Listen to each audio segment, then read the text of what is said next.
వందనం 7 నుండి చదువుతారు. యెహోవా నియమించిన ధర్మశాస్త్రము యథార్థమైనది, అది ప్రాణమును కట్టడల చేయదు. యెహోవా శాసనము నమ్మదగినది, అది బుద్ధిహీనులకు జ్ఞానం పుట్టించును. యెహోవా ఉపదేశములు నిర్దోషమైనవి, అవి హృదయమును సంతోషపరచును. యెహోవా ఏర్పరిచిన ధర్మము నిర్మలమైనది, అది కన్నులకు వెలిగించును. యెహోవా ఎందైనా భయము పవిత్రమైనది, అది నిత్యము నిలుచును. యెహోవా న్యాయ విధులు సత్యమైనవి, అవి కేవలం న్యాయమైనవి. అవి బంగారు కంటెను, విస్తారమైన మేలు బంగారు కంటెను కోరదగినవి. సో వాక్యం, దేవుని వాక్యముల గురించిన చక్కని వివరణ ఏంటి వీటన్నిటి యొక్క భావం మాట్లాడుతాం సార్.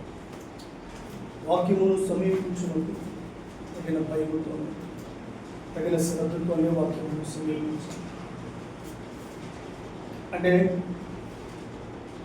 ఏ సందర్భంలో వాక్యం దగ్గరికి వచ్చిన ఆ భయము, ఆ గౌరవం నేర్చుకోవడం, వినడం ఉండాల్సిందే అని ప్రభు ప్రమాణం చేస్తుంది. దీనికి సత్యవాక్యము పేరు. సత్యసాక్షి ప్రభు 1600 సంవత్సరాల పాటు సంప్రదాయబద్ధంగా వస్తున్నటువంటి సంఖ్య 40 మందిని ఉపయోగించుకుని ఈ గ్రంథాన్ని గ్రహించారు. దీనికి సత్యము అనే పేరు పెట్టారు. అందువల్ల క్రీస్తు ప్రభువారు సత్య సత్యములకు సాక్షిగా ఎవరి గ్రంథాన్ని వ్రాసింది అంటే గమనించండి, పరిశుద్ధాత్మ దేవుడు. పేతురు పత్రిక, అలాగనే తిమోతికి పౌలు రాసిన పత్రికలు గమనించండి. ఆత్మ ఆవేశం వల్ల కలిగిన వాక్యములు ఉన్నాయి. సో ఈ గ్రంథకర్త పరిశుద్ధాత్మను క్రీస్తు ప్రభువారి గురించి ప్రయాణించాడు. సో శ్రద్ధతో ఆ పరిశుద్ధాత్మను క్రీస్తు గురించి సాక్ష్యం ఇచ్చాడు అర్థం చేసుకుని క్రీస్తును కనపరుస్తూ మనం ముందుకు వెళ్ళాల్సిన అవసరం. అందుకొరకే శ్రద్ధపడి సత్యవాక్యం ధ్యానించవలసిన అవసరం ఉంటామని కేవలము కోర్సు నేర్చుకునే 2 సంవత్సరాల మేరకు మాత్రమే కాదు, కానీ అనుదినము తగిన భయంతో దేవుని వాక్యం దగ్గరకు మనం రావాలి. వ్యక్తిగత ధ్యానమైన ఇలాంటి కాలేజీలో ఒక పాఠంలాగా నేర్చుకున్నాం. ఏ రూపంలో నేర్చుకునే ప్రయత్నం చేసి అదే శ్రద్ధతో, అదే భయంతో వాక్యాన్ని నేర్చుకోవాలి అనేది సూత్రము. ఇది ఎప్పుడు తప్పడానికి వీలు. తగు శ్రద్ధతోనే వాక్యము శ్రద్ధపడి నేర్చుకునవలసిన అవసరత రైట్. ఇది నాన్న ఫస్ట్ ఇయర్ వాళ్ళకి కూడా సెకండ్ ఇయర్ లెసన్ చెప్తాను. మీరు వినండి. రేపు నెక్స్ట్ వీక్ మీకు ఇక ఫస్ట్ ఇయర్ లెసన్ స్టార్ట్ అవుతుంది. ఫస్ట్ ఇయర్ వాళ్ళకి మీకు 2 సబ్జెక్ట్స్ టీచ్ చేస్తాను. ఒకటి బైబిల్ జియోగ్రఫీ, రెండవది మొదటి 5 పుస్తకాలు పంచకాండాలు అని అంటారు. ఆ పంచకాండాలు ప్లస్ బైబిల్ జియోగ్రఫీ కలిపి మాట్లాడతారు. బైబిల్ జియోగ్రఫీ మనకు అర్థం కాదు. మొదటి 5 పుస్తకాలు పంచకాండాలు అర్థం కాదు. తర్వాత 12 పుస్తకాలు చరిత్ర గ్రంథాలు మనకు అర్థం కాదు. ఆ తర్వాత పుస్తకాలు మనం కవి పుస్తకాలు లేదంటే పొలిటికల్ బుక్స్ అని అంటాం. తెలుగులో పద్య భాగము, కావ్య భాగం అంటాం. సో అవి మనకు అర్థం కాదు. ఆ తర్వాత ఉన్న ప్రవక్తల గ్రంథాలు ఏది మనకు అర్థం కాదు. సో బైబిల్ నేర్చుకున్నట్లు కీలకమైన విషయాలు కొన్ని ఉన్నాయి. వాటిలో Bible Geography. So Bible Geography అంటే దేని గురించి మాట్లాడుతుంది? బైబిల్లో ఉన్న ప్రదేశాలు, బైబిల్లో ఉన్న ప్రాంతాలు, బైబిల్లో ఉన్న అంటే కొండలు లేదా లోయలు, స్థలాలు, బైబిల్లో ఉన్న జాతులు ప్రస్తావించి వాటి గురించిన వివరణ బైబిల్ జియోగ్రఫీ. ఆ ప్రాంతం ఎక్కడ ఉంది, బైబిల్లో చెప్పబడిన ఆ ప్రాంతం ప్రస్తుతం ఏమై ఉంటుంది, లేదా ఆ పర్వతాలు ఏంటి, ప్రస్తుతం ఎక్కడ ఉన్నాయి, ఏ రోజునేమిటి. సో ఈ బైబిల్ జియోగ్రఫీ మనకు చాలా అవసరం. బైబిల్ జియోగ్రఫీ బైబిల్ అర్థం కావడానికి మనకు కావాల్సిన కీలకమైన విషయాల్లో బైబిల్ జియోగ్రఫీ కూడా ఒకటి. కొన్నిసార్లు ప్రత్యేకమైన సబ్జెక్టుగా దాన్ని బోధించవచ్చు, కొన్నిసార్లు కలిపి అంటే పెండితుల్లో కలిపి బోధించేస్తాం. రెండవది ఇశ్రాయేలు చరిత్రలో కూడా బైబిల్ జియోగ్రఫీ కలిపి బోధించేస్తాం. మిక్స్డ్ అయిపోతుంది, రెండు కూడా మిక్స్ అయిపోతుంది. సో ఫస్ట్ ఇయర్ వాళ్ళకి బైబిల్ జియోగ్రఫీ ప్లస్ పంచకాండాలు రెండు కలిపి మాట్లాడతాం. కొన్నిసార్లు బైబిల్ జియోగ్రఫీ అంటే పంచకాండాలు వివరిస్తున్నప్పుడు అవసరం వచ్చినప్పుడల్లా బైబిల్ జియోగ్రఫీ గురించి మాట్లాడవలసిన అవసరం ఉంటాం. లేదంటే కనుక ఇటు బైబిల్ చరిత్ర మాట్లాడడానికి, బైబిల్ పుస్తకాలు మాట్లాడడానికి మనకు అర్థం కాదు. బైబిల్ జియోగ్రఫీ వింటాం కానీ అంటే బైబిల్ వాటి యొక్క లోతైన వివరణ మనకు అర్థం కాదు. అలాగే ఈ రోజున గత వారం లెసన్ కంటిన్యూ చేస్తాను. లాస్ట్ క్లాస్లో మీకు సెకండ్ ఇయర్ వాళ్ళకి ఏం చెప్పానంటే కనుక ఇస్రాయేల్ చరిత్రలో అవుట్లైన్ మాట్లాడాను. దాని ముందు ఒక విషయం ప్రస్తావించాలి, నేను మర్చిపోలేదు. సెకండ్ ఇయర్ వాళ్ళు లాస్ట్ క్లాస్కి రాని వాళ్ళు 100 రూపాయలు ఫైన్ కట్టాలి. నేనేం మర్చిపోలేదు. మీ పేర్లు నాకు జ్ఞాపకం. మీకు మీరు వచ్చి కడితే మంచిది. ఎవరైతే కనుక పోయి క్లాస్కి అటెండ్ కాలేదో వారికి 100 రూపాయలు ఫైన్ కట్టాలని ఆ మెసేజ్లో పెట్టాను. అంటే పెట్టాను. అది మీరు కట్టాలి. అది నేను మర్చిపోలేదు. మీరే వచ్చి కడితే మంచిది. ఓకేనా? రైట్. సో మీకు జ్ఞాపకం చేస్తున్నాను. మర్చిపోయేగా ఉండటం లేదు కానీ అది అవసరమే. సో ఈసారి రెడీ పెరగవచ్చు. కంటెంట్స్ కట్టినప్పుడు రైట్. సో ఈ రోజున ఒకసారి మనం 5 minutes మనం అవుట్లైన్ ఒకసారి రివ్యూ చేసుకొని ఏది ఇజ్రాయెల్ చరిత్ర, హిస్టరీ ఆఫ్ ఇజ్రాయెల్ మనం ఈ సెమిస్టర్లో డీల్ చేస్తున్నాం.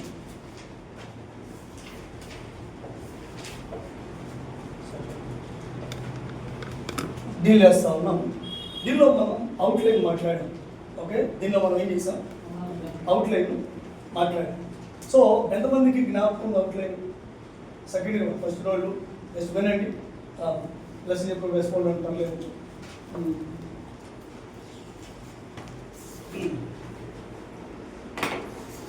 జ్ఞాపకం అవుట్లైన్ జ్ఞాపకం ఎక్కడి నుంచి ప్రారంభించాము? ఎక్కడి నుంచి ప్రారంభించాం? First so why should we study Israel? ఎందుకు మనం అలా ఇజ్రాయెల్ చరిత్ర మనం ఎందుకు ధ్యానం చేయాలి? మనకేం అవసరం? ఎవరు చెప్తారు? Any short answer?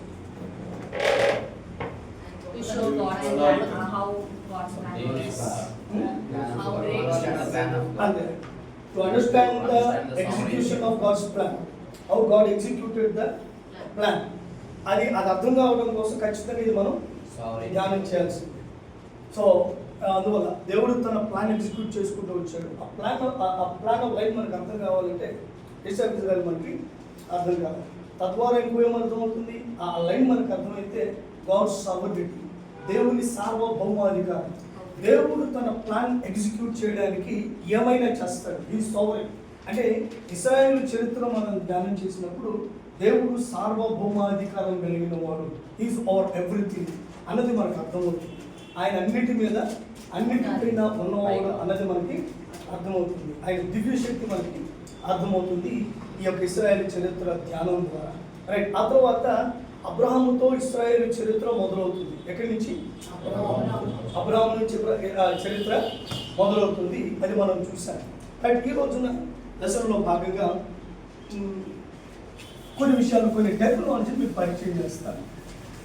కొంత టెర్మినాలజీ. సో ఈ రోజున ఒక 3-4 టెర్మినాలజీ మీకు చేస్తాను. ద వెరీ నెక్స్ట్ క్లాస్ మీకు ఏం చేస్తానంటే కనుక మ్యాథ్ ఎక్స్ప్లెయిన్ చేస్తాను. Very important. ఆ రెండు తర్వాత మనం క్లాసులో ముందుకు వెళ్ళిపోవచ్చు. సో ఇశ్రాయేల్ యొక్క చరిత్ర ధ్యానం చేసే ముందు ఆ పేరు గురించి ఒకసారి మనం ఆలోచించాలి. పేరు గురించి బైబిల్ ఎన్నో దేశాలు ఉన్నాయి. దేవుడే పేరు పెట్టిన దేశం ఏదైనా ఉన్నదంటే ఇశ్రాయేల్ దేశం. దేవుడు ఆ పేరు దానికి పెట్టాడు. మొదట ఇశ్రాయేలు అనే పేరు మొదట ఒక వ్యక్తికి ప్రస్తావించబడింది. ఆ తర్వాత ఒక కుటుంబానికి ప్రస్తావించబడింది. ఆ తర్వాత ఒక జాతికి ప్రస్తావించబడింది. ఇశ్రాయేలు పేరు మొదట మనకి 32వ అధ్యాయం ఆదికాండము. అనంతరం ఒకసారి తీయండి. ఆదికాండము 32వ అధ్యాయం.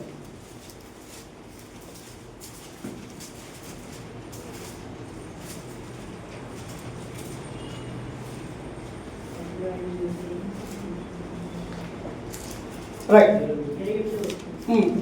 అప్పుడు ఆయన నీవు దేవునితోను మనుషులతోనూ పోరాడి గెలిచింది కనుక ఇక మీద మీ పేరు ఇశ్రాయేలే కానీ యాకోబు అనబడదని చెప్పాడు. రైట్. దేవుడు యాకోబు పేరును ఇశ్రాయేలుగా మార్చాడు. సో మొట్టమొదటిగా ఈ పేరు పెట్టింది దేవుడే. ఇది ఒక వ్యక్తికి ఉపయోగించబడింది. మొట్టమొదటిగా ది నేమ్ ఇశ్రాయేల్ అనేది ఒక వ్యక్తికి ఉపయోగించబడింది. ఒక వ్యక్తికి ఉపయోగించబడింది. ఆ తర్వాత యాకోబు కుటుంబం ఎవరి పేరైతే ఇశ్రాయేలు పెట్టబడిందో ఆ ఇశ్రాయేలు కుమారుని బట్టి, దేవుని ప్రణాళికలో భాగాన్ని బట్టి, ధాన్యము దొరకక కరువు కాలాన్ని బట్టి కానాను నుండి ఐగుప్తుకు తరలి వెళ్ళిన తర్వాత 70 మంది పురుషులుగా, కొద్దిమంది స్త్రీలుగా అక్కడికి వెళ్ళిన తర్వాత, ఎక్కడికి వెళ్ళిన తర్వాత రెండవదిగా యాకోబు కుటుంబానికి ఈ పేరు ప్రస్తావించబడింది. ఇశ్రాయేలీయులు, ది ప్లోరల్. ఇశ్రాయేలు పేరు మీదుగా ఇశ్రాయేలీయులు, ఇజ్రాయలైట్స్ అనే పేరు అక్కడ వాడబడింది. 47:27 జెనసిస్ 47:27. ఇశ్రాయేలీయులు ఐగుప్తు దేశమందలి గోషెన్ ప్రదేశంలో నివసించిరి. అందులో వారి ఆస్తి సంపాదించుకొని 27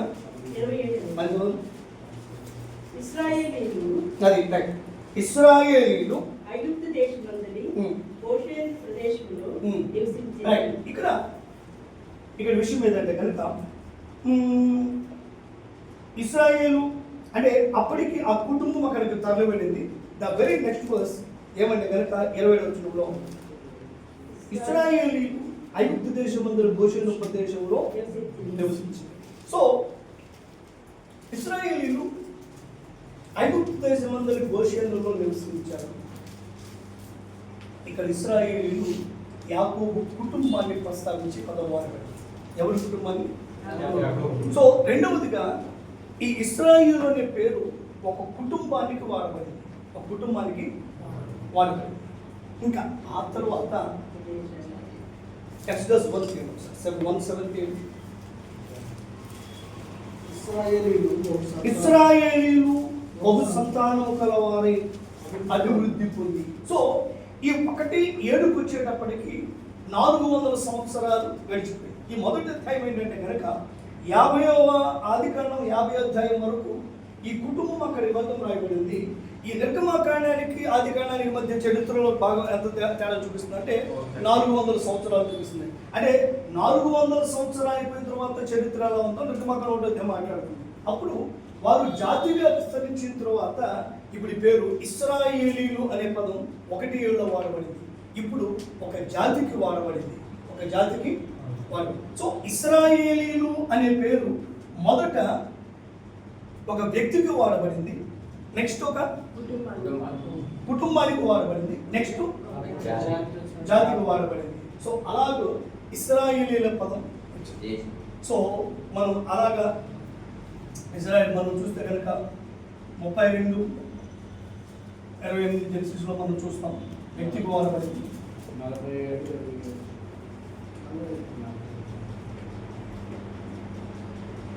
ఎక్సోడస్ 1:7లో మనకి ఇది ఒక వ్యక్తికి వ్రాయబడింది.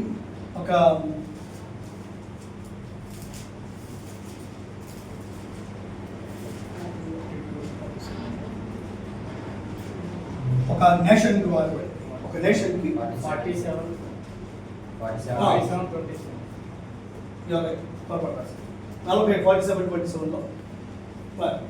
సో ఇలాగున ఆ పేరు ఒక వ్యక్తి నుండి ఒక కుటుంబానికి, ఒక కుటుంబం నుండి ఒక జాతికి అది విస్తరించింది ఆ పేరు. రైట్. సో ఇది ఒక మాట. మరొక మాట కూడా మనం చూడాలి.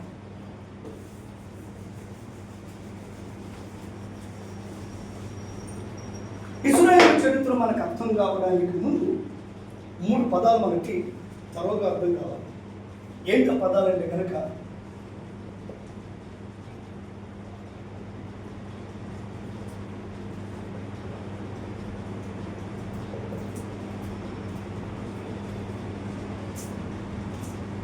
తెలుగులో కూడా వస్తాను.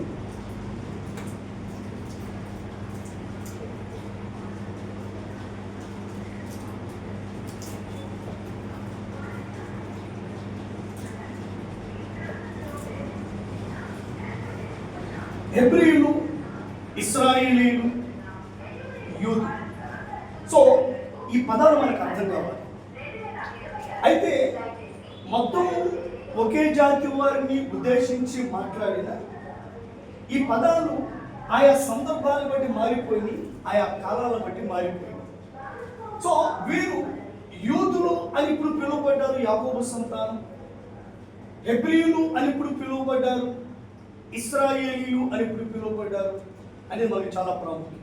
సో ఈ రోజున ఇది మనం మాట్లాడదాం. ఎప్పుడెప్పుడు హెబ్రీయులని పిలువబడ్డారు, ఎప్పుడెప్పుడు ఇశ్రాయేలీయులని పిలువబడ్డారు, ఎప్పుడెప్పుడు యూదులని పిలువబడ్డారు మనం అర్థం చేసుకోవాల్సిన అవసరం.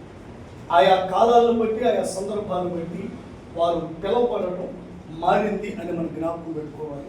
రైట్. మొట్టమొదటిది హెబ్రీయులు. మొట్టమొదటిది ఏంటి? హెబ్రీయులు.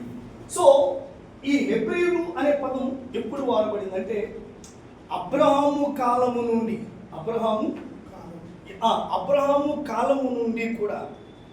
ఆ తర్వాత ఇశ్రాయేలీయులు, అబ్రహాము యొక్క కుటుంబము విస్తరించి ఇస్సాకు కుటుంబము, యాకోబు కుటుంబము, తర్వాత యాకోబు యొక్క 12 కుమారులు 70 మంది అలాగా విస్తరించారు. ఈ 70 మంది కానాను నుండి ఎక్కడికి వెళ్ళారు? ఐగుప్తుకి వెళ్ళారు. సో ఈ ఐగుప్తులో వారు 430 సంవత్సరాలు ఉన్నారు. ఇప్పుడు ఇలా చెప్తాం, అబ్రహాము నుండి ఐగుప్తులో బానిసత్వం ముగించే వరకు కూడా, చరకాలం ఆ యొక్క బానిసత్వం ముగించే వరకు కూడా, లేదా విడుదల ముందు వరకు కూడా వాళ్ళు హెబ్రీయులని పిలువబడ్డారు. అబ్రహాం మొదలుకొని అబ్రహాము కాలమందు, ఇస్సాకు కాలమందు, యాకోబు కాలమందు విస్తరించి జాతిగా ఏర్పడి ఐగుప్తులో 400 సంవత్సరాలున్న ఈ కాలమంతా కూడా వారు ఐగుప్తు నుండి విడుదల పొందే వరకు కూడా హెబ్రీయులు అని పిలువబడ్డారు. హెబ్రీయులని పిలువబడ్డారు. అబ్రహాము నుండి విడుదల వరకు, ఐగుప్తు విడుదల వరకు వారు ఏమని పిలువబడ్డారు? హెబ్రీయులు అని పిలువబడ్డారు అన్న సంగతి మనం జ్ఞాపకం పెట్టుకోవాలి. హెబ్రీయులు అని పిలువబడ్డారు. ఒకసారి 14:13 వచ్చినప్పుడు ఆదికాండం 14:13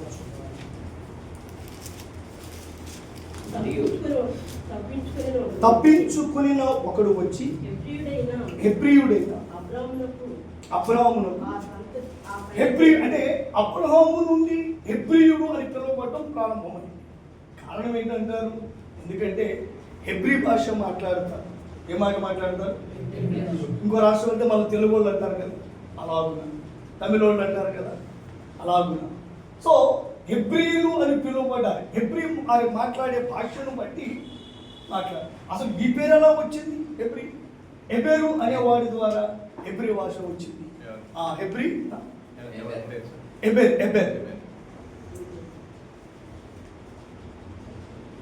మిగతా చెప్తాను. ఎబెరు ద్వారా హెబ్రీ భాష, ఆ తర్వాత వాళ్ళు హెబ్రీ మాట్లాడబడ్డారు. సో ఈ మొట్టమొదటి ఈ టెర్మినాలజీ బయటకు ఎప్పుడు వచ్చిందంటే మన చరిత్ర ప్రకారం చూసుకుంటే అబ్రహాము నుండి కూడా వాళ్ళు హెబ్రీలను ఆ భాష పిలువబడ్డం మొదలు పెట్టారు. ఆ తర్వాత ఎప్పటి వరకు ఇస్సాకు, యాకోబు సంతతి విస్తరించి వారి జాతిగా ఏర్పడి, ఇప్పుడు ఇంకో మాట చెప్పాలి, వారు ఐగుప్తులో ఉన్న 400 సంవత్సరాలు ఇంచుమించుగా వారు హెబ్రీలని పిలువబడ్డారు. ఎవరు పడ్డారు? ఒకసారి హెబ్రీల కాలనీకి వెళ్ళొస్తా అనేవాళ్ళు. వాళ్ళు ఉదాహరణ చెప్పాలి, ఎక్కడికి వెళ్ళొస్తాం? పక్కనే ఉన్న కాలనీకి వెళ్ళి గోషియన్ అనేవాడు హెబ్రీల దగ్గరికి వెళ్ళి వస్తాం. హెబ్రీల పిల్లలు నాకు మార్కులు చూపిస్తాం. 43 కూడా ఒకసారి, జెనసిస్ 43 32 చూడండి.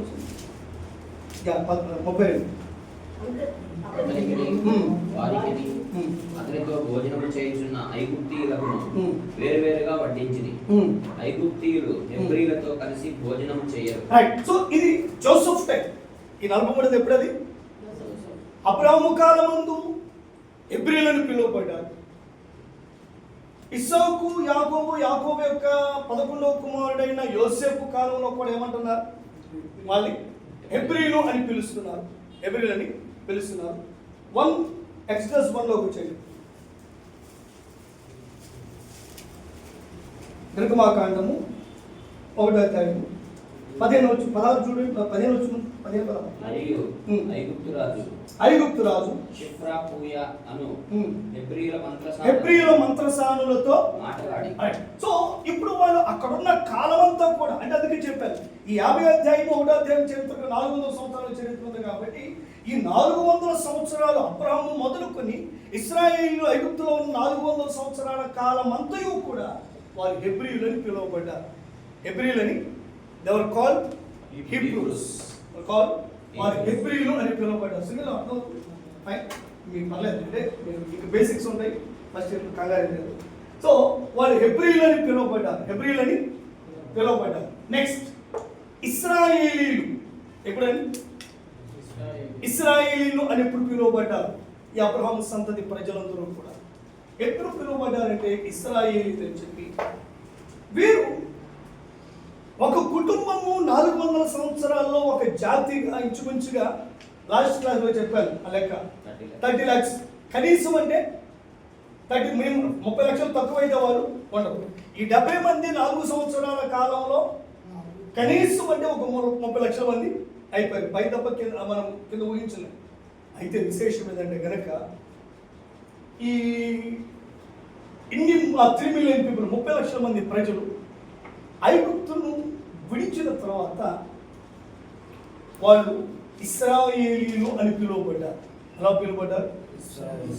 ఇశ్రాయేలీలు అని పిలువబడ్డారు. ఎప్పుడు? చాలా విడుదల వరకు హెబ్రీయులు అని పిలువబడితే ఆ విడుదల తర్వాత ఇశ్రాయేలీలు ఏం చేశారు చెప్పండి? ఇశ్రాయేలీలని ఈ హెబ్రీయులు ఎలా పిలువబడ్డారు? విడుదల తర్వాత ఇశ్రాయేలీలని పిలువబడ్డారు. మనం కూడా ఇప్పుడు ఏమని పిలువబడుతున్నాం? విశ్వాసి అని, క్రైస్తవుడు అని, దేవుని బిడ్డలు అని, అన్యుల చేత వ్యంగ్యంగా కొర్రెలు అని పిలువబడుతూ ఉన్నారు. రైట్. సో వాళ్ళు అక్కడి నుండి విడుదల పొందిన తర్వాత వాళ్ళు ఇశ్రాయేలీలుగా పిలువబడ్డారు. ఇశ్రాయేలీలని పిలువబడ్డారు. సో ఇంక విషయం ఏదంటే కనుక కొంచెం దూరం జాగ్రత్తలు ఎప్పుడు పిలువబడ్డారో మనకు కావాలి. ఎందుకంటే ప్రవచన గ్రంథాలు అర్థం చేసుకోవడానికి ఈ టెర్మినాలజీ మనకి చాలా ప్రాముఖ్యం. కొన్నిసార్లు ఓ యోధా వారలారా అని అంటాడు, కొన్నిసార్లు ఇశ్రాయేలు వారలారా అని అంటాడు, కొన్నిసార్లు రెండు మిక్స్ చేస్తాడు. యోధా వారలారా ఇశ్రాయేలు వారలా మిక్స్ చేస్తాడు. అంటే ఎవరి గురించి మాట్లాడుతున్నాడు అనేది మనకు అర్థం కావాలంటే కనుక ఈ టెర్మినాలజీ ఖచ్చితంగా మనకు అర్థం కావాల్సిందే. ఎందుకంటే ఆ ప్రవక్త ఎవరిని ఉద్దేశించి మాట్లాడుతున్నాడు, ఏ ప్రాంతం వారిని ఉద్దేశించి మాట్లాడుతున్నాడు, నార్త్ వారినా సౌత్ వారినా అంటే మనకి టెర్మినాలజీ అర్థం కావాలి. ఏ టెర్మినాలజీ? సో ఇశ్రాయేలీయులు ఒక జాతిగా ఏర్పడిన తరువాత మోషే ఆధ్వర్యంలో ఇదిగో వారు ఐగుప్తు నుండి విడిపించబడి కానానుకు ప్రయాణం సమకట్టారు. విడుదల పొందిన తర్వాత వారు సినాయి పర్వతాన్ని మొత్తం ఇశ్రాయేలీయులను పిలువబడడం మొదలు పెట్టారు. 40 సంవత్సరాల అరణ్య ప్రయాణం మనకు తెలుసు. 40 సంవత్సరాల అరణ్య ప్రయాణం మనకు తెలుసు. అది విశేషం ఏదంటే కనుక అక్కడ స్థాపించబడ్డారు. ఇక్కడ 40 సంవత్సరాల అరణ్య ప్రయాణం అనంతరం కానాన్లో ఐగుప్తు నుండి విడిపించబడి 40 సంవత్సరాలు అరణ్యంలో నడిపించబడి వాళ్ళు ఎక్కడ చేర్చబడ్డారు? కానానులో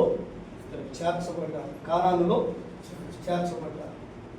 ఇంకో విషయం ఏదంటే కనుక మనం మనసులో ఉంచుకోవాల్సింది, వారు బయలుదేరి ఇంచుమించుగా 45 రోజులకి సీనాయి పర్వతం దగ్గరికి వచ్చారు. ఎన్ని రోజులకి? 45 రోజులకి విడుదల పొందారు. ఎప్పుడు విడుదల పొందారు వాళ్ళు అంటే పస్కా పండుగ రోజు దేవుడు వాళ్ళకి చెప్పాడు, మీరు ఎలా చేయాలంటే కనుక ఏడాది వయసున్న ఒక నిర్దోషమైన మనుషులను తీసుకొని ఇశ్రాయేలీయులు అంటే ఐగుప్తులను విడిపించే ముందు జరిగిన ప్రధాన ఘట్టము పస్కా పండుగ. ఐడియా ఉంది? ఏం జరిగింది? పస్కా పండుగ జరిగింది. అదే మొదటిది. సో 10వ రోజున తెచ్చుకోవాలి. 10, 11, 12, 13, 14 వాళ్ళు ఇంట్లో ఉంచుకోవాలి. 14వ రోజున దాన్ని ఏం చేయాలి? వధించాలి. దాన్ని ఏం చేయాలి? వధించాలి. వధించి అందరూ తిని ఆ తర్వాత పస్కా మరునాడు వారు బయలుదేరారు. అంటే అంటే నెలలో మొదటి రోజున వారు లెక్క పెట్టుకోవడం మొదలు పెట్టారు. మీకు చూపిస్తే క్లియర్గా అర్థమవుతాం. ఒకసారి వినండి, తర్వాత చూపిస్తాం. సో 15వ రోజున వాళ్ళు జర్నీ స్టార్ట్ చేశారు. 60వ రోజుకి సినాయి దగ్గరికి వచ్చారు. ఎన్నో రోజుకి? ఒకసారి చూడండి. 12 రండి. ఎక్సోడస్ 12:1 చూడండి. ఫస్ట్ నిర్గమకాండం 12వ అధ్యాయం.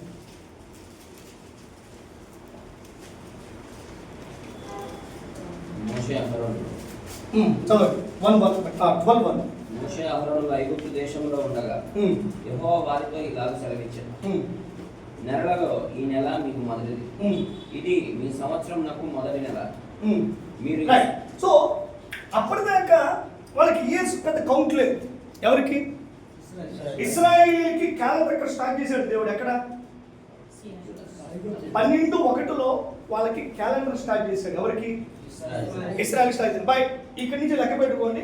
ఇది మొదటి నెల, ఇవాళ మొదటి రోజు, మొదటి నెల మొదటి రోజు అని దేవుడు చెప్పాడు. 12 నెలలు క్యాలెండర్ స్టార్ట్ చేశాడు దేవుడు. క్యాలెండర్ స్టార్ట్ చేసుకుంటూ వచ్చి వాళ్ళతో మొదలు పెట్టాడు. మీరు 10వ రోజున గొర్రెపల్లి అక్కడ లెక్క పెట్టి మొదలు పెట్టారుగా, 1, 2, 3. ఇక 10వ రోజున ఏం చేసేవాళ్ళు? అంటే పస్కా పండుగ. అంటే ఇశ్రాయేలు 430 సంవత్సరాలు అక్కడ బానిసలుగా ఉన్నారు. Secondary world war. Last week మీకు ఒక పాట చెప్పారు, గుర్తుందో లేదు? ఎక్సాస్ టెబాన్లు చెప్పారు. ఓకే, సో ఫస్ట్ వచ్చినప్పుడు ఎవరున్నారు? ఎక్సాస్లు ఉన్నారు.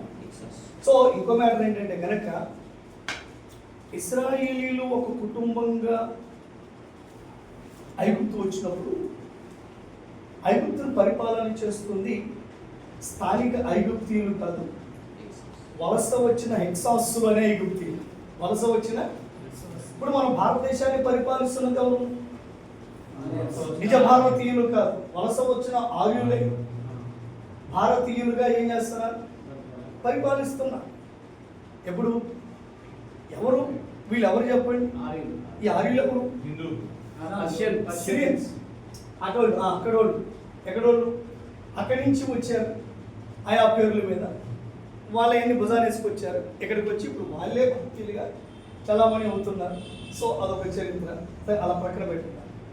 ఆ విధంగా సిరియా నుంచి తరిమివేయబడిన ఆర్యులు ఐగుప్తు వచ్చి కొద్ది కాలానికి ఐగుప్తును కైవసం చేసుకున్నారు. వాళ్ళని ఎక్సాస్లు అంటారు. వాళ్ళు ఎవరు చెప్పండి? అంటే యాకోబు కుటుంబం 70 మందిగా కానాను నుండి కరువును బట్టి ఐగుప్తు వచ్చినప్పుడు అక్కడ ఉన్నది ఎవరు? ఎక్సాస్. అందువల్ల సులభంగా యోసేపుకి అధికారం ఇవ్వగలిగారు. సులభంగా వాళ్ళే తెచ్చేవాళ్ళు కాదు. ఎవరైతే? ఇప్పుడు తెబాన్లు తెచ్చేవాళ్ళు కాదు, వీళ్ళు కాబట్టి ఇచ్చారు. That's all God's plan. అందుకే గాడ్స్ అవర్ మనకు అర్థం కాదు. So it's all God's plan. దేవుడు ఎంతో మంచిగా ప్రణాళిక చేశాడని కనుక వాళ్ళకి ఇక్కడ అధికారం రావడం, అదే టైంలో జోసెఫ్ అక్కడికి వెళ్తాం, ఈయన అధికారంలో రావటం, వీళ్ళకి షిఫ్ట్ అవటం. ఆదికాండం 15 నీ సంతతి వారు నీతిగా దేశంలో 400 ఏళ్ళ అబ్రహాము చెప్పిన వాగ్దానం అక్కడ రుజువు కావటం. దేవుడు ఎలా కలగలిపడిపోయిందని, ఎలా క్లబ్ చేసుకుంటూ వచ్చాడు. సో ఆయన ప్రణాళికలన్నీ కూడా రాజ్యాలు రాజులు ఇన్ని షఫుల్ చేసుకుంటూ ఆయన ప్రణాళిక అంతా నెరవేర్చుకుంటూ వచ్చాడు. అందులో భాగమే జోసెఫ్ సీట్లో కూర్చోడు. రైట్. సో విశేషం ఏంటంటే ఇశ్రాయేలీలు 400 సంవత్సరాల బానిసత్వంలో ఉంటుండగా ఇది చివరిలో విడుదలకు ముందు దేవుడు వారికి పస్కా పండుగలు పరిచయం చేశాడు. 12వ అధ్యాయంలో ముందు క్యాలెండర్ స్టార్ట్ చేశాడు. ఫస్ట్ ఏం చేశాడు? క్యాలెండర్ స్టార్ట్ చేశాడు. సో క్యాలెండర్ స్టార్ట్ చేసి ఏమన్నాడంటే కనుక ఇది మీకు మొదటి దినము, అక్కడ నుండి 10వ రోజున గొర్రెపిల్లను తెచ్చుకొని ప్రబోధించడం అని చెప్పి దేవుడు చెప్పుకుంటూ వచ్చాడు. 15వ రోజున వాళ్ళు ఏం చేశారు చెప్పండి? ఇక్కడ చూడండి 12వ అధ్యాయము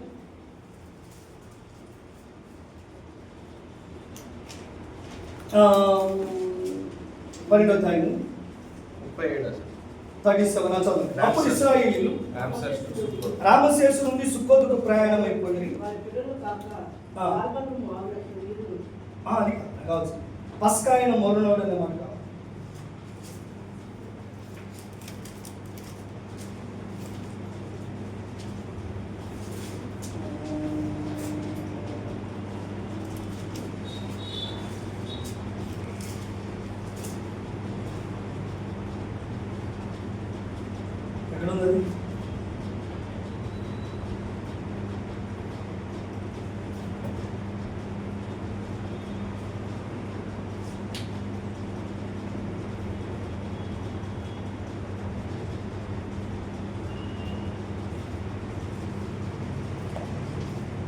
అదొకటి దైవవిషయం. So it is there find out. ఆ విశేషం ఏంటంటే వాళ్ళు పస్కాయన మరునాడు బయలుదేరిపోయారు. ఇక్కడ అంటే ఎందుకు ఆ లెక్క కోరుతున్నానంటే నేను విశేషం ఏంటంటే కనుక 15వ రోజున వాళ్ళు మొదలయ్యారని చెప్పాను. ఎన్నో రోజున దేవుడు క్యాలెండర్ స్టార్ట్ చేసిన 15 రోజులు మొదలయ్యారు. సో 19వ అధ్యాయం 1వ వచనం చూడండి. నిర్గమాకాండం. ఇశ్రాయేలీయులు ఐగుప్తు దేశం నుండి బయలుదేరిన 3వ నెలలో వారు బయలుదేరిన నాడే 3వ నెలలో బయలుదేరిన అంటే ఫస్ట్ డే. అంటే ఎన్ని రోజులైంది? అంటే 2 నెలలు అయింది. 3వ నెల స్టార్టింగ్ డే వచ్చేసారు వాళ్ళు. అంటే ముందెన్ని రోజులు? 2 నెలలు, 60 డేస్. అందులో 15 తీసేస్తే 15 రోజుల తర్వాత బయలుదేరారు కదా, 45 days. ఎగ్జాక్ట్లీ. సో ఇశ్రాయేలీయులు ఐగుప్తు నుండి 45 రోజుల్లో సినాయి పర్వతం దగ్గరికి వచ్చారు. ఎన్ని రోజుల్లో? 45 రోజుల్లో సినాయి పర్వతం దగ్గరికి వచ్చారు. సో సినాయి పర్వతం దగ్గర దేవుడు వారికి ధర్మశాస్త్రం ఇచ్చాడు, ప్రత్యక్ష గుడారం ఇచ్చాడు. ధర్మశాస్త్రం ఇచ్చాడు, ప్రత్యక్ష గుడారము ఇచ్చాడు. ఇచ్చి అక్కడి నుండి 40 సంవత్సరాలు వారు నడిపించి, ఎక్కడి నుంచి 40 సంవత్సరాల లెక్క? Mount Sinai. సినాయి పర్వతం నుంచి 40 సంవత్సరాల లెక్క. ఎక్కడి నుండి? Sinai. సో బయలుదేరిన దగ్గర నుండి కాదు, సినాయి పర్వతం దగ్గర కూడా ఇంకొక సంవత్సరం ఉన్నారు వాళ్ళు. ఇంచుమించుగా 11 నెలలు సినాయి పర్వతం దగ్గర ఉన్నారు. అది వాళ్ళకి ట్రైనింగ్ పీరియడ్ అని చెప్పాలి. ఎక్కడ? Sinai. ముందు వాళ్ళు అర్జెంటుగా సముద్రం దాటించేసి మన్నాలు కురిపించేసి అన్ని ఏర్పాట్లు చేసేసి 45 రోజులు స్పీడ్గా తీసుకొచ్చి సినాయి పర్వతం దగ్గర పడేసి ఇక 45 రోజులు క్షమించండి 11 నెలలు వారితో మాట్లాడుతూ వచ్చారు. ఈ 11 నెలలు ఏమంటే కనుక వారికి ధర్మశాస్త్రం ఇచ్చాడు, రెండవది ప్రత్యక్ష గుడారం ఇచ్చాడు.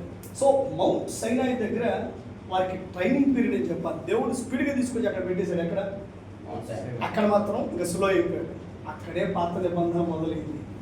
పాతని అక్కడ సినాయి పర్వతం దగ్గర కూర్చోబెట్టిన తర్వాత వారితో దేవుడు నిబంధన చేశాడు. ఏ పాత నిబంధన? వారితో ఏం చేశాడు? నిబంధన చేశాడు. ఏమన్నాడు? 19వ అధ్యాయం ఒకసారి చూద్దాం. 5వ వచనం. కాగా మీరు నా మాట శ్రద్ధగా విని నా నిబంధన అనుసరించి నడిచిన యెడల ఒకసారి నేను చదువుతాను. దేవుడు అంటున్నాడు, సినాయి పర్వతం 19వ అధ్యాయం 1వ వచనం చూడు. ఇశ్రాయేలు ఐగుప్తు దేశం నుండి బయలుదేరిన 3వ నెలలో వారు బయలుదేరిన నాడే 3వ నెల 6వ దినమంతా వారు సినాయి అరణ్యమునకు వచ్చిరి. అక్కడ ఆపాడు దేవుడు. ఆపి 4వ వచనం అంటాడు, మిమ్మల్ని గద్దరెక్కల మీద మోసినందుకు మిమ్మల్ని చేర్చున్నట్లు ఎలా చేర్చుకుని మీరు చూచారు కదా అని ఇప్పుడు వాళ్ళతో ముచ్చటిస్తున్నాడు. 5వ వచనం ఏమంటాడంటే, మీరు నా మాట శ్రద్ధగా విని నా నిబంధన అనుసరించి నడిచేలా మీరు సమస్త దేశములలో నాకు స్వకీయ సంపాదన అవుతుంది. సమస్త భూమిలో నాదే కదా, మీరు నాకు యాజక రూపమైన రాజ్యముగాను పరిశుద్ధ జనముగాను ఉందురని చెప్పు. ఇశ్రాయేలుతో పలుకవలసిన మాటలు ఇవే. ఇక్కడ జాగ్రత్తగా వినాలి. This is very important. దేవుడు సినాయి పర్వతం దగ్గర ఇశ్రాయేలు ప్రజలను కూర్చుండబెట్టి మోషే ద్వారా వారితో మాట్లాడుతూ ఉన్నాడు. మోషే ద్వారా వారితో మాట్లాడుతున్నారు. వినండి, అసలు మిమ్మల్ని తీసుకొచ్చి ఇక్కడ ఎందుకు కూర్చోబెట్టారు? అసలు మీ పితృడు ఆదాముతో మీకు చేసిన వాగ్దానం ఏంటి? ఆ తర్వాత అదే వాగ్దానాన్ని వారి కుమారుని ఇస్సాకుతోనూ యాకోబుతోనూ చేశాను. వారిని ఏర్పరచుకున్నాను, మిమ్మల్ని జాతిగా విస్తరణ చేశాను.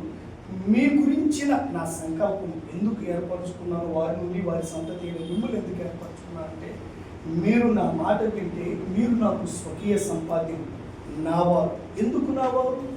మిగతా వాళ్ళందరూ పక్కన పెట్టి వీళ్ళని నావాడు అంటున్నాడు ఏంటి దేవుడు?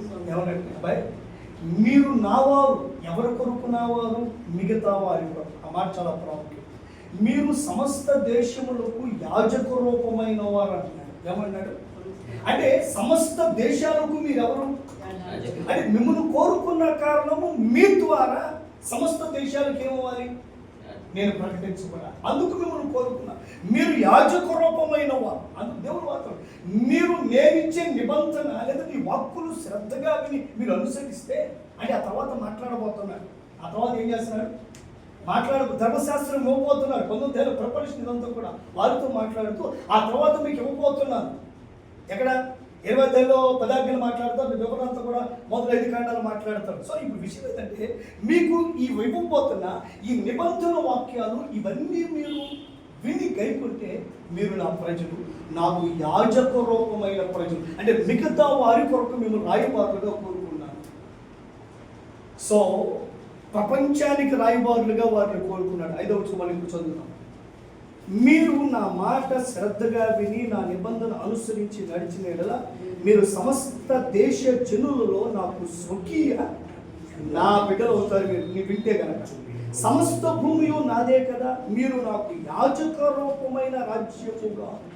సో ఎంత స్పష్టంగా మాట్లాడాడు. మీరు నాకు యాజకుడు, మీరు నాకు రాయబారు, ప్రపంచానికి నేను తెలియపరచబడడానికి మిమ్మల్ని కోరుకున్నాను అని దేవుడు వారితో మాట్లాడుతున్నాడు. సో వారితో నిబంధన, నా మాట వింటే నేను మీ దేవుడు, మీరు నా బిడ్డలు, మనం ఒకరికొకరు. ఇప్పుడు నేను మీ ద్వారా సర్వలోకానికి తెలియపరచబడతాను, మీ ద్వారా లోకానికి వస్తా అని వారితో ఒక నిబంధన చేస్తున్నాడు. ఎవరు? దేవుడు. సో ఇశ్రాయేలుతో అలాగున నిబంధన చేసి సినాయి పర్వతం దగ్గర, ఆ తర్వాత వారికి ప్రత్యక్ష గుడారం ఇచ్చాడు. సినాయి పర్వతం దగ్గర ప్రత్యక్ష గుడారం, ఇక ఆ 2 ఇచ్చేసిన తర్వాత ఇక అక్కడి నుండి బయలుదేరదీశాడు. ఎక్కడి నుండి? సినాయి పర్వతం దగ్గర నుండి.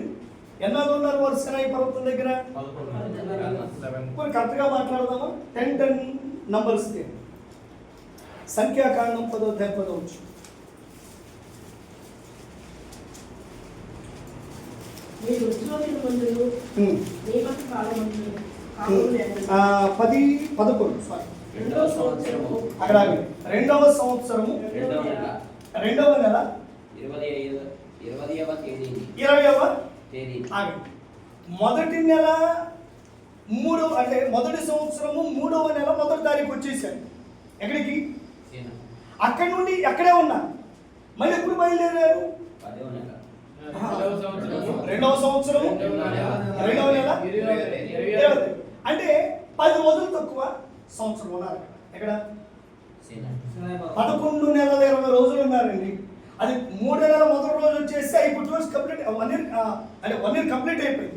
కానీ 2వ సంవత్సరం 2వ నెల 25వ తారీఖునే వాళ్ళు స్టార్ట్ అయిపోయారు. ఎక్కడ నుండి? ఆ సినాయి పర్వతం దగ్గర. అంటే ఎంతకాలం ఉన్నారు సినాయి పర్వతం దగ్గర?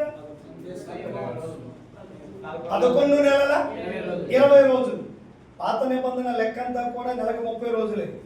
ఇప్పటిలాగా 31, 30, 28 ఉండడానికి వీల్లేదు. పాత నిబంధన లెక్కలన్నీ కూడా చెప్పండి, లోనార్ క్యాలెండర్. సో 30 రోజులే. ఎప్పుడండి? 30 రోజులు. సో 11 నెలల 20 రోజులు ఎక్కడున్నారు? సినాయి పర్వతం దగ్గర. So we have to take time to learn. ఇది చాలా మంది విస్మరిస్తున్నారు. దేవుడు కూర్చోబెట్టి చెప్పిన మొట్టమొదటి వారు ప్రాక్టికల్గా ఉంటే కనుక నువ్వు నివసించే ముందు నేర్చుకో ఫస్ట్ అంటే. You have to learn first. అందుకే కూర్చోబెట్టి మోషే ద్వారా వారికి చెప్పించారు అన్నీ కూడా. మోషే డ్యూటీ ఏంటి? అక్కడ విని రావడం, ఇక్కడ చెప్పడం. ఎక్కడ విని రావడం? వినడం, ఇక్కడికి వచ్చి చెప్పడం. So before you start living you have to learn. నువ్వు జీవించడం మొదలు పెట్టే ముందు నువ్వేం చేయాలి? నేర్చుకోవాలి. That is very important. చాలా నేర్చుకోకుండా రావడం వల్ల అది ఈ రోజున విశ్వాసులే కాదు, సావుకులు కూడా నేర్చుకోకుండా సమాజం మీద సావుకులే వారి కుమారులు వదలడం ఒక ఎత్తు అయితే, వారికి వారిగా స్వయం ప్రకటిత సేవకులు ఇవాళ ప్రపంచానికి తేలికైపోయిన కారణం ఏంటి చెప్పమంటారా? ఎవరికి వాడు ఒక స్టాండర్డ్ దేవుడు నాకు చెప్పు. ఏం అవసరం? ఇక చదువు అవసరంలా, ఎక్కడి నుంచి చూడ అవసరంలా, ఏం నేర్చుకుని ఏం అవసరంలా. నాకు దేవుడు మాట్లాడడానికి ఎవరు మాట్లాడలేకుండా అయిపోయిన పరిస్థితి. అలా మొత్తం కంపు చేసి ఎప్పటికీ ఇంకేం మాట్లాడు? వాళ్ళు రాత్రి పొద్దులే ఏమన్నాడు? నాతో దేవుడు మాట్లాడాడు అంటున్నాడు. ఎవరు? అయిపోయి. సో ఇలాంటి స్టాండర్డ్స్ వల్ల నేర్చుకునే మొదటి పాఠమే ఏమన్నాడంటే ముందు ఆ కూర్చోబెట్టాడు. ఎక్కడ? ముందు ఐగుప్తు నుంచి వేగంగా బయటికి లాగేసి అక్కడ సముద్రం ఒకటి వచ్చిందని చెప్పి అక్కడ ప్లాన్ చేసుకునేసరికి కూర్చోండి ఎక్కడేం చెప్పలా, ముందు బయట పడేసాడు. ఎక్కడి నుంచి ఎర్ర సముద్రం కూడా దాటించేసి బయటికి తీసుకొచ్చి సినాయి పద్ధతి కూర్చోబెట్టి అన్ని బుద్ధించాడు, ధర్మశాస్త్రం ఇచ్చాడు, తర్వాత ప్రత్యక్ష గుడారం ఇచ్చాడు, విధులు ఇచ్చాడు, పండుగలు ఇచ్చాడు, అన్నీ మాట్లాడించాడు. ఇంకా వాళ్ళు నడవడం మొదలుపెట్టారు. 40 సంవత్సరాల ప్రయాణాంతరం కానానులోనికి చేర్చాడు. ఎక్కడికి చేర్చాడు? కానానులోనికి చేర్చాడు. సో ఇవన్నీ వివరంగా మాట్లాడతాం. మనకి ఇంచుమించుగా 3 గంటలు పడుతుంది అలానే డిస్కషన్ మాట్లాడడం కూర్చోం. రైట్. సో ఇప్పుడు మనం డైరెక్ట్గా కానాలోకి వెళ్ళిపోతాం. ఎక్కడికి వెళ్ళిపోదాం? వెళ్ళిన తర్వాత వాళ్ళు జీవించడం మొదలు పెట్టారు. చేతిలో ధర్మశాస్త్రం ఉంది, ప్రత్యక్ష గుడారం ఉంది, పండుగలు ఉన్నాయి, యాజకులు ఉన్నారు. మొత్తం సెటప్ వచ్చేసింది. ఎక్కడికి వచ్చేప్పటికి ఈ 40 ఏళ్ళలో సెట్ అయిపోయింది మొత్తం అంతా. 40 ఏళ్ళలో సెట్ అయిపోయింది మొత్తం అంతా కూడా. ఇప్పుడు ఏంటిది, వాళ్ళు కానాలోకి వచ్చి స్టార్ట్ చేశారు మొత్తం అంతా. స్టార్ట్ చేశారు కానీ అక్కడికి వచ్చిన తర్వాత ఎవడో మాట్లాడట. ఎక్కడికి వచ్చిన తర్వాత కానాలు వచ్చిన తర్వాత మాట వింటారు. కానాలు వచ్చిన తర్వాత తప్పిపోవడం మొదలుపెట్టి ఆ రకంగా తప్పిపోయి 450 సంవత్సరాల పాటు ఇంచుమించుగా అట్లీస్ట్ కనీసం అంటే 400 సంవత్సరాలు జారిపోతూ వచ్చారు.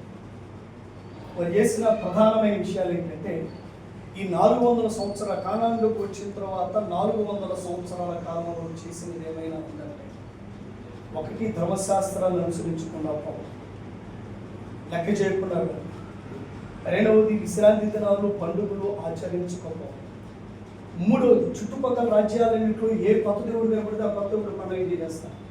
ఎవరు? ఇశ్రాయేలు.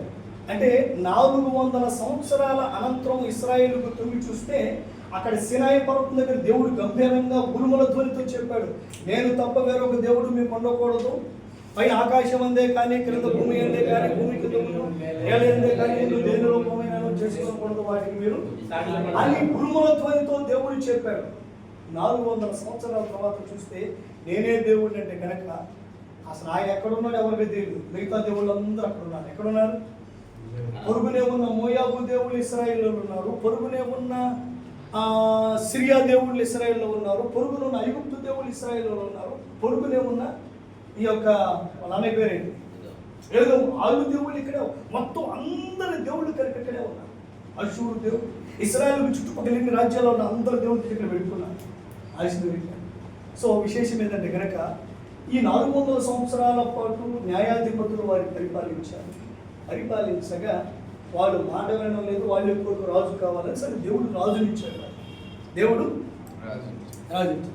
రాజుల కాలం ప్రారంభమైంది. 3 రాజులు అయిపోయారు. 4వ రాజు అయినటువంటి సొలొమోను వచ్చిన తర్వాత 4 రాజుల కాలం కూడా బాగానే ఉంది. సో సౌలు, దావీదు, సొలొమోను వరకు బాగానే ఉంది. 4వ రాజు ఎవరు? రెహబాము వచ్చేసరికి ఏం జరిగిందంటే కనుక ఇశ్రాయేలు రాజ్యము 12 గోత్రాల యొక్క ఇశ్రాయేలు రాజ్యము 10 గోత్రాలు ఒక రాజ్యము గాను 2 గోత్రాలు ఒక రాజ్యం గాను విడిపోయి. ఎవరి కాలంలో? రెహబాము కాలంలో. ఈ 400 సంవత్సరాల న్యాయాధిపతుల కాలంలో ఇశ్రాయేలు దిగజారిపోయారు. అదొక పీరియడ్ అయితే ఆ తర్వాత రాజుల కాలము సౌలుతో ప్రారంభమైంది. సౌలు, దావీదు, సొలొమోను కాలంలో వారిని ఉమ్మడి రాజులు అంటారు. ఎందుకని? కలిసి ఉన్నది కాబట్టి. సొలొమోను కొడుకైనటువంటి రెహబాము కాలంలో ఏం జరిగిందంటే రాజ్యము విడిపోయింది. 12 గోత్రాలు 10 గోత్రాలు ఒక రాజ్యము గాను మిగతా 2 గోత్రాలు మరొక రాజ్యము గాను విభజించబడింది.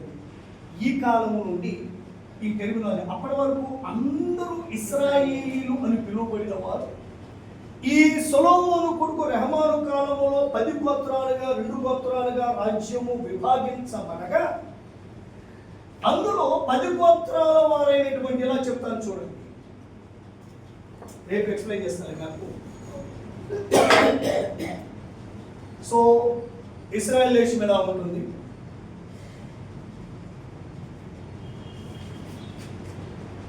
ఇక్కడ ఇది అంత అరణ్య ప్రాంతం, సీను అరణ్యము ఉన్నాయా? సీను అరణ్యం అంటారు చూశారు. ఈ అంతా కూడా ఈ ప్రాంతంలో ఈ ఉంటుంది. ఇదంతా కూడా ఇక్కడి నుండి సుమారుగా ఇక్కడ వరకు ఇది దక్షిణ ప్రాంతం. ఇందులో 2 గోత్రాలే ఉంటాయి. ఈ పైదంతా కూడా ఇంచుమించుగా ఈ కోర్ను వరకు కూడా 10 గోత్రాలు ఉంటాయి. 10 గోత్రాలు ఉంటాయి ఇశ్రాయేలు దేశంలో. ఈ 2 గోత్రాలు యూదా బెన్యామీను, దీన్ని దక్షిణ రాజ్యం అంటారు,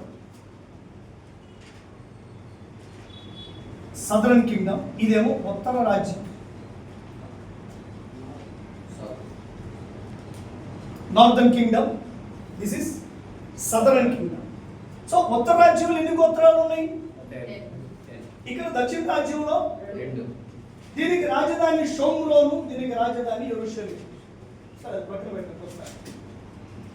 రాజ్యం విడిపోయిన తర్వాత అప్పటి వరకు రాజ్యమంతయు కూడా ఇశ్రాయేలీయులు అని పిలువబడిన వీరు మొక్కలైపోయిన తర్వాత ఉత్తర రాజ్యం వారు ఇశ్రాయేలీలు అని పిలువబడ్డారు, దక్షిణ రాజ్యం వారు యూదులు అని పిలువబడ్డారు. క్లియర్? మీరు బాగా అర్థం చేసుకోండి. రాజ్యం విడిపోయిన తర్వాత, ఎప్పుడిది? రాజ్యం విడిపోయిన తర్వాత ఇశ్రాయేలీలు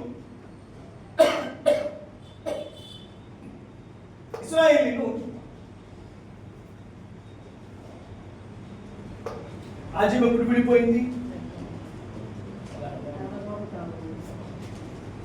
922 BC, 900 క్రీస్తు పూర్వం 922లో రాజ్యము విభాగించబడింది. రాజ్యము సో అప్పటి నుండి కూడా వీళ్ళకి రాజులు పరిపాలన వెళ్ళబడింది. తెలంగాణకు ఒక ముఖ్యమంత్రి అన్నట్లుగా ఇక్కడ ఒక రాజు, ఇక్కడ ఒక రాజు అయిపోయింది. సో రాజ్యం విడిపోయిన 200 సంవత్సరాల పాటు, 800 సంవత్సరాల పాటు, 200 సంవత్సరాల పాటు వీరు ఇశ్రాయేలీలుగా పిలువబడుతున్నారు. వీరు యూదులుగా, అంటే మొత్తం అందరూ ఇశ్రాయేలీలు అనేవాళ్ళు 922 నుంచి విడిపోయిన తర్వాత ఉత్తర రాజ్యం 10 గోత్రాల వారి ఇశ్రాయేలీలు పిలువబడ్డారు. ఈ దక్షిణ రాజ్యం 2 గోత్రాలు యూదా బెన్యామీను వారు యూదులని పిలువబడ్డారు. అయితే విడిపోయిన తర్వాత కూడా 200 సంవత్సరాల పాటు వీరు ఇశ్రాయేలీలని పిలువబడ్డారు. డౌట్ ఉందా? అదొస్తుంది. క్లియర్? పిలువబడ్డారు. అయితే ఈ ఉత్తర రాజ్యం వారు, ఆ ఉత్తర రాజ్యం వారు 10 minutes మాట్లాడతారు. ఆ ఉత్తర రాజ్యం వాళ్ళు దారి తప్పిపోయారు. వీళ్ళకంటే వేగంగా, అసలే న్యాయాధిపతుల కాలంలో వారి ఆధ్యాత్మిక స్థితి అట్టడుగుకు చేరిపోయింది. ఇశ్రాయేలీల చరిత్రలో న్యాయాధిపతుల 400 సంవత్సరాల కాలం వారి ఆధ్యాత్మిక జీవితానికి చీకటి కాలం. ఎందుకని? దేవుడేమో వాళ్ళతో కూర్చోబెట్టి నిబంధన చేసి వీళ్ళు నా ప్రజలు అన్నారు. ఎంత ఫీల్ అవ్వాలి? నా వాడు అని చెప్పంటే వాళ్ళు కానాన్ చేతి కానీ ఏరు దాటిన తర్వాత తెప్పదగలేసిన చందంగా వాళ్ళు కానాను వచ్చిన తర్వాత ఏం చేశారు? కానాను వచ్చిన తర్వాత చూద్దాములే అంటున్నారు. ఆదివారం రమ్మంటే చూద్దాములే అంటున్నారు. ఎవరు వాళ్ళు? అయ్యే వాళ్ళ పండగని యాజకుడు చెప్తుంటే చూసాములే అంటున్నారు. ఎవరు? అలాగే దిగజారిపోయారు. ధర్మశాస్త్రం లెక్క చేయక, పండుగలు లెక్క చేయక దేవుడు వారి జీవితాల్లో అట్టడుగు స్థానానికి చేరిపోయారు. ఆ తర్వాత రాజులు వచ్చారు. పరిస్థితి ఏం పెద్దగా మారలేదు. సో విశేషం ఏంటంటే కనుక ఇప్పుడు వాస్తవానికి న్యాయాధిపతుల కాలంలో ప్రవక్తలు లేరు. ప్రవక్తల కాలం ఎప్పటి నుంచి ప్రారంభమైంది? సమూయేలు నుండి ప్రారంభమైంది. ఎక్కడి నుండి ప్రారంభమైంది? సమూయేలు నుండి ప్రారంభమైంది. ఎందుకు ప్రవక్త రావాల్సి వచ్చింది? ఈ న్యాయాధిపతులు మొదటి ధర్మం ఏంటంటే వారు ఇశ్రాయేలును దేవుని మార్గం నడిపించాలి. వారు దాంట్లో ఫెయిల్ అయిపోయారు. ఎవరు? అందుకని ప్రవక్తలు వాళ్ళ మాట వినలేదు. వాళ్ళ మాట కూడా 200 సంవత్సరాలు అయిన తర్వాత ఇశ్రాయేలు మాట వినకపోవడం వల్ల దేవుడు చెప్పి ఏం చేశాడంటే ఇక చివరికి 722లో క్రీస్తు పూర్వం వెనక్కి వెళ్తుంది. అది గుర్తుపెట్టు. తర్వాత మాట్లాడడానికి కూడా 722 years తర్వాత 722 BCలో ఈ 10 రాజ్యాల ప్రజలు అషూరుకు బానిసలుగా కొనుక్కోబడ్డారు. సర్గోను కాలంలో వెళ్ళిపోయారు. ఆ చరిత్రలో మాట్లాడదాం, కింగ్స్ గురించి మాట్లాడాడు. సర్గోను అనే ఒక అషూరు రాజు కాలంలో ఇశ్రాయేలీ 10 ట్రైబ్స్ వాళ్ళు ఏం చేశారు? అషూరుకు వెళ్ళారు. ఆ 722లో వెళ్ళిన వారు మళ్ళా వెనక్కి తిరిగి రాలేదు. ఈ రోజుకి కూడా, ఏ రోజుకి క్రీస్తు శకం 2026 వరకు కూడా, అంటే ఒక్కొక్కరు ఏదో అట్లా వచ్చి వెళ్తున్నారు, ఒక గుంపుగా వెనక్కి రావడం అయితే లేదు. ఏది సరే అది అలా ఉంటుంది. ఆ తర్వాత ఇక మిగిలింది ఎవరు ఇక్కడ? అందువల్ల అసలు ఈ పేరు కొద్ది కాలం పాటు 722 నుండి ఇశ్రాయేలీల పదం కనుమరుగైపోయింది. ఏమైపోయింది? ఇశ్రాయేలులో ఏ పదం మిగిలిపోయింది అంటే ఇశ్రాయేల్ ఏమని పిలిచేవాళ్ళు?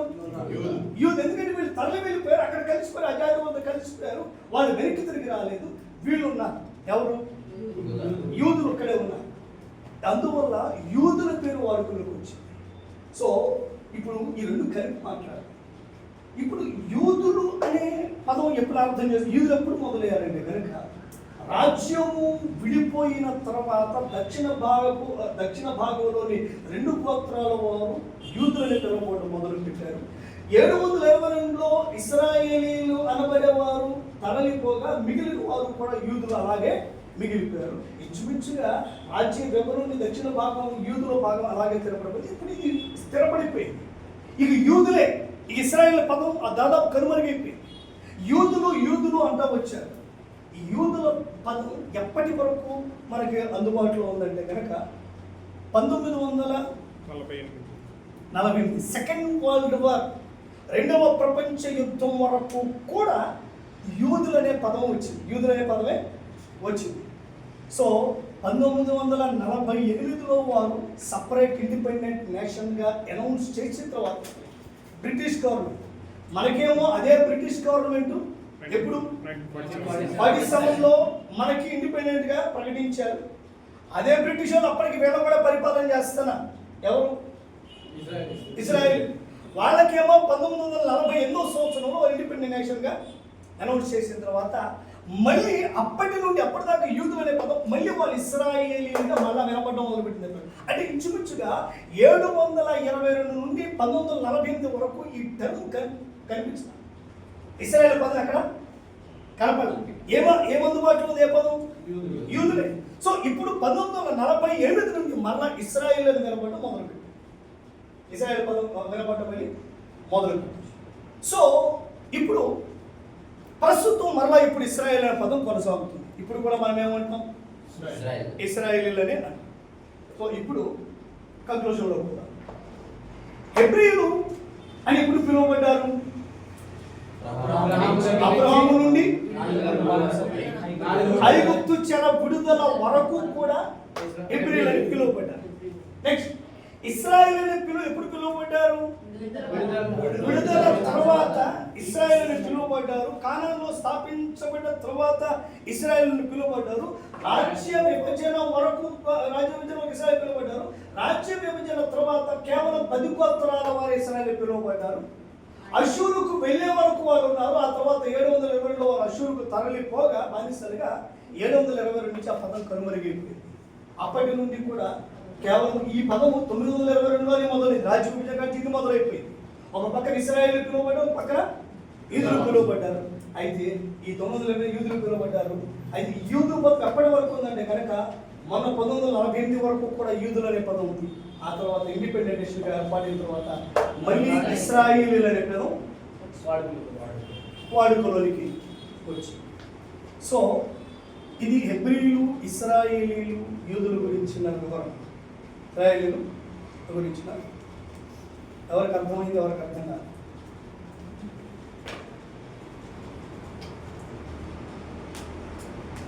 ఎవరికి అర్థమైంది?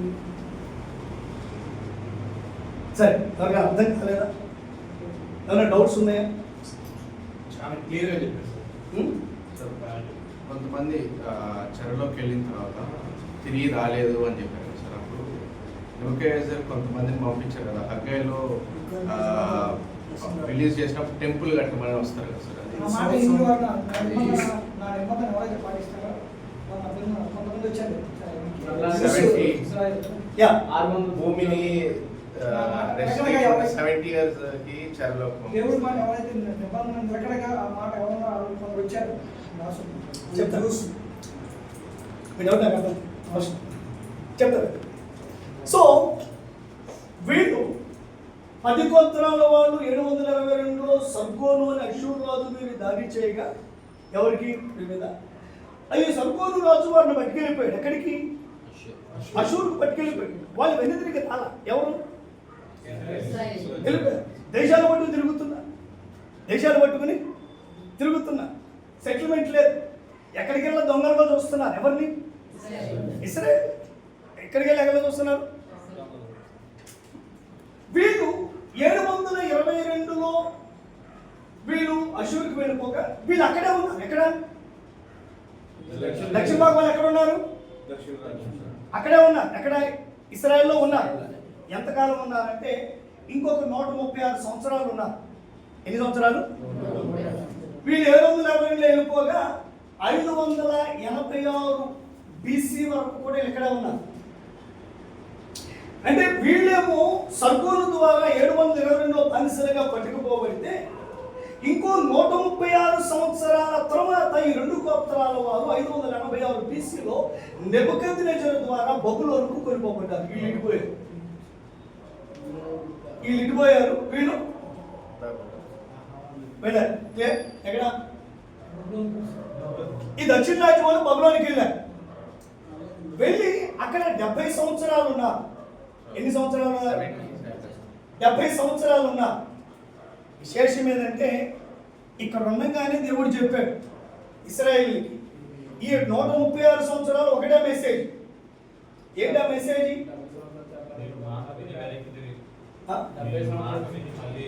అదే అలా పంపించా, బుద్ధి తెచ్చుకుంటే మీకు బెటర్, లేదంటే 70 సంవత్సరాలు పంపిస్తా. ఇదే మెసేజ్ మనకు అందింది. చాలా మంది చెప్పారని లేదు. చివరిలో ఇర్మియా చెప్పాడు. ఆయన మాట వినాలా? ఎవరు చివరిగా చెప్పింది? ఎవరు? ఇర్మియా. ఆయన మాట కూడా వినలా. ఎవరు? ఇక ఇర్మియా తర్వాత వీళ్ళు బబులోనికి వెళ్ళిపోయారు. 586లో 586 వెళ్ళిపోయారు. 70 సంవత్సరాల తర్వాత 3 టీములుగా వెతుకొచ్చారు. 3 గుంపులుగా. మొదటి గుంపేమో యెరుబ్బాబెలు నాయకత్వం, జెరుబ్బాబెలు. రెండవ గుంపేమో ఎజ్రా నాయకత్వం. 3 గుంపేమో ఒకసారిగా రాదు, 3 సార్లుగా వెనకొచ్చారు. 3 సార్లుగా. జెరుబ్బాబెలు కాలంలో కొంతమంది, ఎజ్రా కాలంలో ఎంతమంది, నెహెమ్యా కాలంలో కొద్దిమంది వెనక్కి వచ్చారు. వీరు వెళ్ళేటప్పుడేమో ఒక జాతిగా వెళ్ళారు. ఎక్కడికి? వెనక్కి తిరిగి వచ్చినప్పుడు దేవర్ జస్ట్ ఏ కమ్యూనిటీ. దేవుని పక్కన పెడితే ఎంత ఘోరంగా ఉంటుందంటే పరిస్థితి. వెనక్కి తిరిగి వచ్చిన తర్వాత వాళ్ళు వాళ్ళ దేశంలో మైనారిటీ. ఎవరు? పాలు తేళ్లు ప్రపంచము సంవత్సరాది మొదలుకొని సంవత్సరాంతం వరకు నా కనులు దాని మీద నిలుచు దేశము, కొండలు లోయలు కలిగిన దేశము, నేను పేరు పెట్టే దేశం అని దేవుడు సెలవించి అక్కడ పెట్టాడు. సో అది వారి దేశము, స్వాస్థ్య దేశము, బహుమతికి ఇవ్వబడిన దేశము, ప్రేమించి ఇచ్చిన దేశం. కానీ దేవుని ప్రక్కన పెడితే వాళ్ళు వెనక్కి తిరిగి వచ్చేప్పటికి ఎవడో మాట, ఎవడో అధికారం చెందుతారు. దేవర్ జస్ట్ ఏ కమ్యూనిటీ. ఎక్కడ? వాళ్ళ సొంత దేశంలో రాజ్యం ఎవరిదో వాళ్ళు పరిపాలన చేసుకున్నారు. వీళ్ళంతా ఎవరు చెప్పండి? జ్యూస్ ఏమైపోయారు? వాళ్ళు ఉంటున్నారు కానీ మాది అంటే వెళ్ళలేదు. మాది అంటే అంటనే మేము కేవలం దేవుడు పక్కన పెట్టిందని దేవుడి పక్కన. సో 70 సంవత్సరాల తర్వాత వెనక్కి వచ్చారు. ఈ 3 గుంపులుగా వారు వెనక్కి వచ్చారు. అన్ని లెక్కలు చెప్తారు. కంగారు మీకు అంత ఇంట్రడక్షన్ ఏదంతా ఇక్కడ ఎంతమంది వచ్చారు, ఎక్కడ ఎంతమంది వచ్చారు, ఎంతమంది ఏ సంవత్సరం వచ్చారో కూడా చెప్తారు. ఏ నెల బయలుదేరారు, ఎంతకాలం బయలుదేరారు మాట్లాడారు. ఓకే. వెళ్ళేటప్పుడు కూడా మనం సింపుల్గా ఒక మాటలో తెలిసేసి వెళ్ళిపోయారు. 546 3 సార్లు వెళ్ళారు. ఎన్నిసార్లు వెళ్ళారు? 586 అని థర్డ్ టైం, 3వసారి జరిగింది. ఫస్ట్ 606లోనే వెళ్ళిపోయారు. ఫస్ట్ 606లోనే వెళ్ళిపోయారు. ఆ తర్వాత 596లో ఒక బ్యాచ్ వెళ్ళారు. అప్పుడే దానియేలు, షడ్రకు, మెషకు, అబేద్నెగోలు వెళ్ళింది. ఫైనల్ రెండో టీంలు వెళ్ళారు. థర్డ్ డేలో మొత్తం వెళ్ళిపోయారు 546. సో అది పరిస్థితి. అందువల్ల వీళ్ళు ఇటు వెళ్ళారు. వీళ్ళు వెనకరాలి, వీళ్ళు వెనకొచ్చారు. అది కూడా చాలా తక్కువ మంది వచ్చారు. చాలా తక్కువ మంది, వీళ్ళంతమంది రాలా. బహుశా ఒక 20% వచ్చి ఉంటారేమో 2 గోత్రాల అంతమించి. ఇప్పుడు సమరయ్యలు ఎవరు సార్? సమరయ్యలు ఎవరు? సమరయ్యలు ఎవరంటే Assyrians కాదు. ఈ 722లో వీళ్ళు అక్కడికి వెళ్ళారు కదా. ఎక్కడికి వెళ్ళారు? అషూర్ వెళ్ళారు కదా. ఆ రాజు తెలివిగలడు. ఏం చేశాడంటే వాళ్ళ ఊరు చాలా బాగుంటుంది, అక్కడ కాయలు బలి రుచిగా ఉంటాయి, మీరు ఎక్కడో ఏం చేస్తారు, మీరు పని పడలేదు అని కూడా అమ్ముకోవాల్సి వస్తుంది. అందువల్ల మీరు అందరు ఎక్కడికి వెళ్ళడం అని అక్కడ వాళ్ళు ఇక్కడ పంపించాడు. ఎక్కడ వాళ్ళని? అక్కడి నుంచి ఇక్కడ పంపించాడు. ఇలా పంపిస్తే ఈడ వచ్చిన తర్వాత వీళ్ళు ఉన్నారు ఎక్కడ? ఎవరు? యూదులు. వీళ్ళు బాగున్నారు, ఇలా పెళ్లి చేసుకోవడం మొదలు పెట్టారు. ఇలా కలిపుట్టిన సాధారణమే సమస్య. So Samaritans are the mixed breed to the Jews and the Assyrians. మీకు చూపిస్తాను. అంటే మీరు అన్నీ ఒకసారి అడిగారు. మీరు చాలా మంది చూపిస్తాను సరదాగా. 2 Kings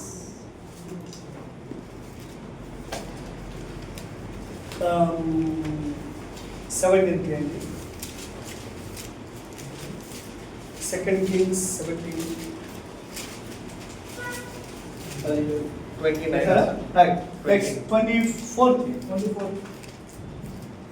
సరే 23 నుంచి వద్దాం. 2 Kings 17:23.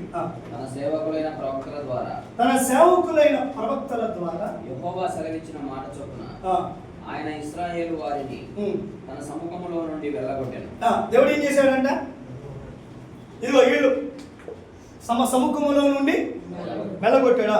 ఆ హేతువు చేత వారు తమ స్వదేశంలో నుండి అష్షూరు దేశంలోనికి చెరగొని పోబడి. ఎక్కడికి వెళ్ళిపోయారు? అది వీళ్ళ గురించి మాట్లాడుతున్న వాక్యం 17:23. అషూర్ దేశంలోనికి చెరగొని పోబడి నేటి వరకు వారు అచ్చట ఉన్నారు. అది సంగతి. వాళ్ళ వెనక్కి తిరిగి రాలా, నేటి వరకు వారు అక్కడనే. నెక్స్ట్ బైబిల్ చూడండి 24. అషూరు రాజు ఏం చేశారు?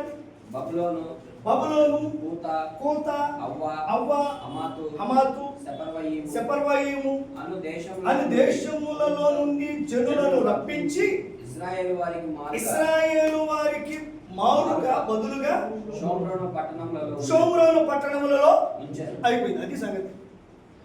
మీరు అడిగే దానికి సమాధానం. వీళ్ళు వెళ్ళిపోయారు. తరుము వేయబడి అక్కడ ఉన్నారు. అషూరు రాజు బబులోను వారిని కోత, అవ్వ, సెపర్వయీము, హమాతు ఈ పట్ల వాళ్ళని తీసుకుని ఎక్కడ పెట్టాడు?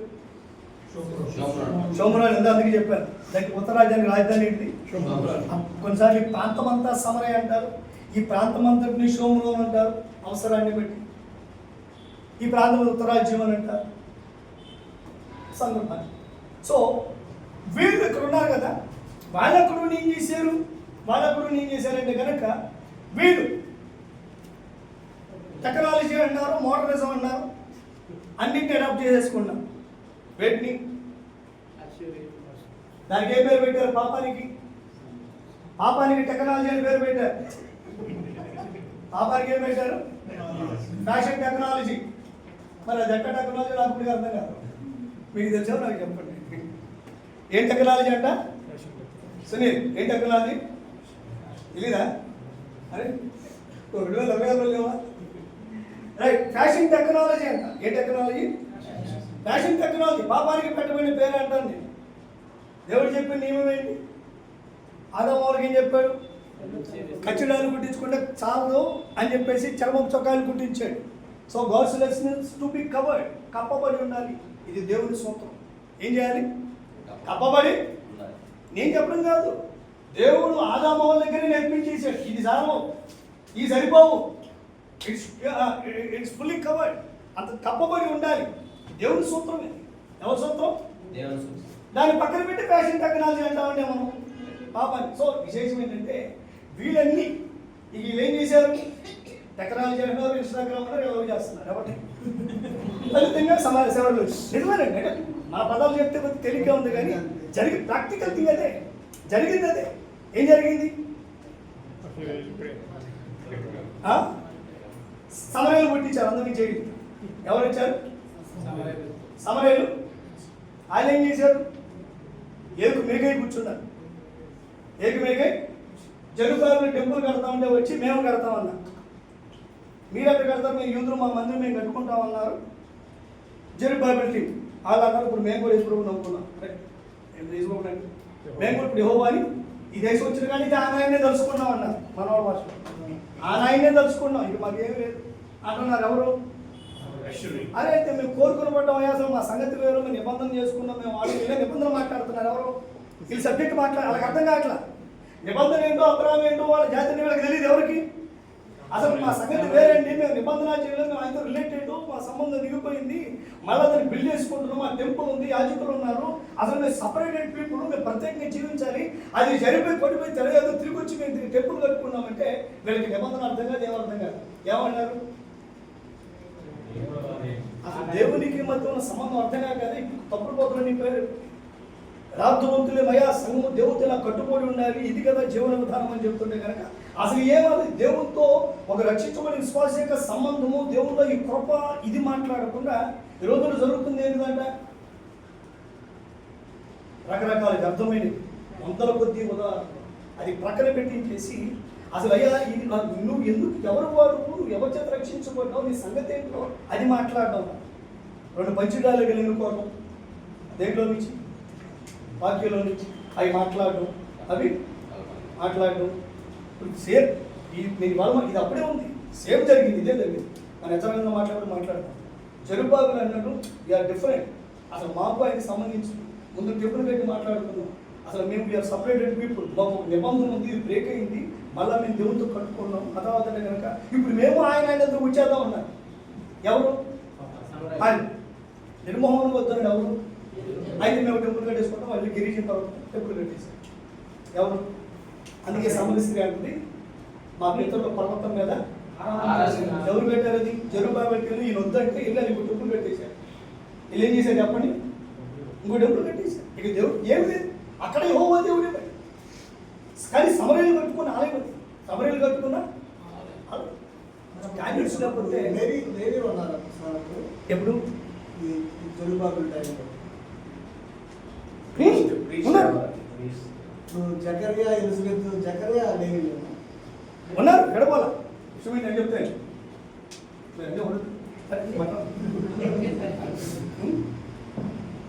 నాకేంటంటే 12 గోత్రాలు కదా, ఈ రెండు గోత్రాల వారికి ఎన్ని గోత్రాలు ఉన్నాయి కదా. ఒక గోత్రం ఒక చోట అంటే వారికి ఒక సంఖ్యను బట్టి ల్యాండ్ ఇచ్చారు. అయిన తర్వాత లేవీలకు మాత్రం ఎక్కడ ఒక సపరేట్ ల్యాండ్ లేదు. 48 పట్టణాలు ఇచ్చారు. ఎన్ని పట్టణాలు? ఈ దేశం మొత్తం మీద 48 సిటీస్ వాళ్ళే. ఎవరివి? లేవీ. అంటే వాళ్ళు మాత్రం దేశం అంతా అందరికి అందుబాటులో ఉన్నారు. వాళ్ళు ఎవరు? లేవీలు అందరికీ అందుబాటులో ఉండాలి. అందరూ ఒక చోట చేర్చడం కాదు, వీళ్ళు ఒక చోట పెట్టి దేశం మొత్తం జగన్ రమ్మంటారు. ఎవరికి? They should be available to the people. ఎవరు? లేవీ. వాళ్ళు అందుబాటులో ఉండాలి. ఇప్పుడు మారిపోయింది కదా సూత్రం. అందుకే సినగాగులు వచ్చింది. సినగాగులు అందుకే వచ్చింది. సినగాగులు అందుకు రా, అది డిఫరెంట్ టాపిక్ చెప్పాను. అది సినగాగులు డిఫరెంట్ టాపిక్. సో వీళ్ళు విషయాలు మొత్తం ఉన్నారు. ఈ 10 గోత్రాలు వెళ్ళిపోయినప్పుడు వాళ్ళతో లేవీలు ఉన్నారు, ఇక్కడ వెళ్ళిపోయినప్పుడు అని ఆ సిటీస్ ఓకే, అటు వెళ్ళారు ఇటు వెళ్ళారు అది విషయం. 48 పట్టణాలు ఆ పట్టణాలు దక్షిణ రాజ్యంలో కూడా ఉన్నాయి కాబట్టి ఇదే వీళ్ళు అటు వెళ్ళారు ఇటు వెళ్ళారు. నంబర్స్, సంఖ్యాకాండం, ద్వితీయ జగన్ ఉంది. సంఖ్యాకాండం చేస్తాను. సంఖ్యాకాండము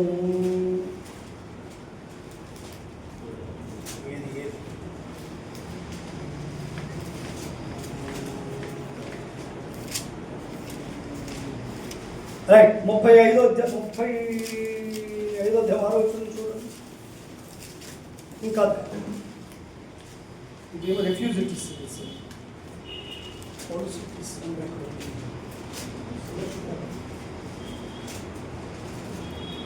ఓకే 7వ వచనంలో ఎన్నో 35 చదవండి అది 6లో కూడా 7 చూడండి ఇక్కడ చూడండి. వాటి పరిధితో కూడా మీరు లేవీలకి ఇవ్వవలసిన పొరుగులన్నీ 48 రైట్ అయిపోయి దొరికేసింది రెండు ఒకసారి 48 పట్టాలి లేవెల్కి ఎన్ని వారి 40. అందులో 6 ఏంటిది ఆ 48లో 6 విడిగా అనుపాక యువత అనుపాక కూడా ఉన్నారు ఏమండి? 3 ఆశ్రయ అవతల 3 అది మన డిఫరెన్స్ సబ్జెక్ట్.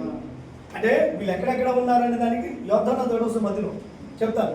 మ్యాప్ చెప్తే కానీ ఇది మీకు క్లియర్ అవుతుంది. ఇప్పుడు దాన్ని ప్రస్తావించి మీకు కన్ఫ్యూజన్ ఉంటుంది. అరే మ్యాప్ చెప్పిన తర్వాత మీరు చెప్పింది క్లియర్. ఓకేనా? Right, any doubts? Any?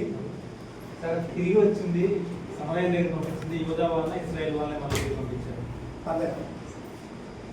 Ongole పట్టణానికి సమరయులు అశ్వయులు వచ్చారు కదా సార్. అశ్వరాలు వచ్చారా? వాళ్ళ దగ్గరికి వచ్చింది మళ్ళీ ఇస్రాయేల్ వెళ్ళిపోయిన వాళ్ళే వచ్చారా యుద్ధం వెళ్ళారు. ఈడు కాదు, ఆ రాళ్ళు అన్నిలు వచ్చారు. వాళ్ళ దగ్గరికి పద్ధతులు నేర్పించడానికి ఎవరు వచ్చారు? ఏ పద్ధతి లేదు. అంటే 2 రాజులు 17 కింద వచ్చినదా ఉంటుంది సార్. చదవండి. 17:25లో అశ్వరులు ఇశ్రాయేలే వచ్చారు. అక్కడి నుండి తేబడిన యాజకుల్లో ఒకరిని అతనికి మీరు తోడుకొని పోవాలి. అతడు అక్కడికి పోయి కాపురం నుండి ఆ దేశపు దేవుని మర్యాదను వారికి నేర్పని ఆజ్ఞాపించాడు. అది ఏంటది? ఎంతమంది వచ్చుంటారని మీ అభిప్రాయం? అది లెక్కలు లేదు కానీ వీళ్ళు వచ్చారా వాళ్ళు వచ్చారని. పాలిటిక్స్ విషయం ఏంటంటే ఎవరిని పంపిస్తారు? ఇప్పుడు ఇదివరకు బ్రిటిష్ వాళ్ళు మా వాళ్ళు కూడా ఉద్యోగులు ఇచ్చేవాళ్ళు. ఎవరికి ఇచ్చేవాళ్ళు? బ్రాహ్మిన్స్ వాళ్ళకి అనుకూలమైన ఇచ్చేవాళ్ళు. ఎవరికి అనుకూలమైన వాళ్ళకి అక్కడికి వెళ్ళిపోయి అక్కడికి ఎస్ఆర్ అని చెప్పేసి వాళ్ళ సీట్ వాళ్ళ దగ్గర వేసేవాళ్ళు. వాళ్ళు తీసుకొచ్చి నేను దేవుడు ఎందుకంటే ఇక్కడ సెట్ అవ్వాలంటే పక్కన వీధులు అనుకోరేమో మేము ఆ దేవుడు చెప్పమని చెప్పేసి ఏదో కొంచెం అట్లా నేర్పించక వాళ్ళు కూడా పంపించుంటారు. అంతే తప్ప మళ్ళీ గుంపుగా ఇస్రాయల్ ఎక్కడ సంగతి ఎవరో వాళ్ళు అనుకూలపోయిన ఒకరితో వీళ్ళకి నేర్పించాలని పంపించుంటారు. క్లియర్?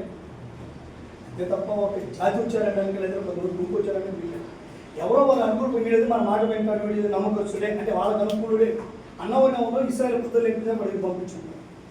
మాట విన్నవాడు రాజ్యం వెళ్ళిపోయారు. ఇంకా మన డౌట్లు ఉన్నాయా? చూపించాలి.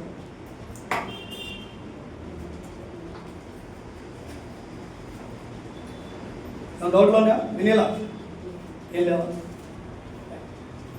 జగదీష్ గారు అర్థమవుతుంది? మీకు లెసన్స్ వేరే ఉంటాయి నెక్స్ట్ వీక్ నుంచి మీ క్లాస్ మీకు స్టార్ట్ అయినాయి కాబట్టి ఓటీ సర్వీస్ స్టార్ట్ అయిందా? ఇస్రాయేల్ నివసించిన 400 సంవత్సరాలు 430 సంవత్సరాలు ఏదైతే బాగుంటుంది ఐగుప్తు దేశంలో అది ఏదైతే బాగుంటుంది అంటే వారు 400 సంవత్సరాలు యోసేపు పెరిగి పెద్ద కూడా కౌంట్ చేస్తుంటారా లేదా 400 సంవత్సరాలు 430 సంవత్సరాల అదే ఏదైతే బాగుంటుంది 430 అంటే తెవాన్స్ ఉన్నప్పుడు వాళ్ళు స్లేవరీలో లేరు కదా సార్. అంటే Not much. అంటే యాక్చువల్లీ ఇలా మనం ఇలా మాట్లాడచ్చు 200 years ఇజ్రాయెల్స్ ఫర్ ఫ్రీ. ఎందుకంటే దే బిలాంగ్ టు జోసెఫ్. వాళ్ళు ఎవరంటే జోసెఫ్ గారికి అమ్మో మాట్లాడకూడదు. 200 ఏళ్ళ తర్వాత ఆడవడం అనే పరిస్థితి. సో రూల్ అట్లా ఉంటుంది సార్.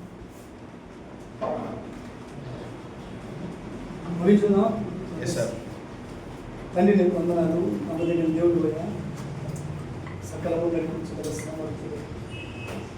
మీరు లోకానికి కళ్యాణ గర్భాన మానవుడిగా రావడం పరిస్థితులన్నీ రాజ్యాలు అధికారాలు ప్రభుత్వాలు మార్చి మార్గం సిద్ధపరిచి లోకానికి వచ్చింది. అవును ప్రభావ ప్రత్యేకించబడిన ప్రత్యేక తెలియని నడవాలి అర్థమైన కృప అనుగ్రహించి కాల్సిన దేవుని సుమం దేవుని బలపరచడానికి మేలుకొరికి లెసనక్కడి ద్వారా కేవలం చరిత్ర మాత్రమే కాదు దాని అనుకున్న మీ శ్రేష్ఠ ఉద్దేశంలో ముందు కృప విశ్వాసం దాచి మమ్మల్ని అడిగి వేడుచున్నాము తండ్రి.